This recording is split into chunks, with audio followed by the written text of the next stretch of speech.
We need to talk about the narcissistic bubble.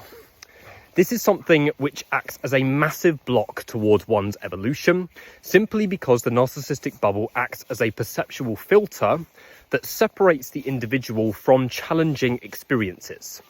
But in doing so, when you separate yourself from triggering or challenging experiences, you end up limiting your own evolution.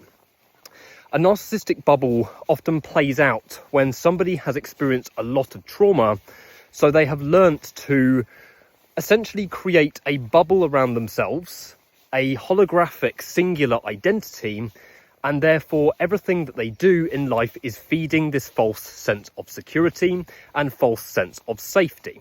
This is a narcissistic bubble simply because it is created with the sole purpose of refusing accountability. Now, I've seen this play out a lot with people who have experienced a lot of trauma, particularly in relationship dynamics. So it's very common when somebody has experienced a lot of relational trauma or has experienced abuse in their early years to separate themselves completely from the concept of, say, having a relationship dynamic. And therefore they are living in this bubble that they don't need anybody, when in reality, you need other people in order to evolve.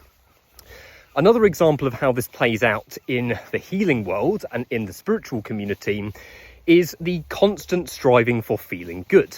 Everything you do becomes a mechanism to feed how good you feel.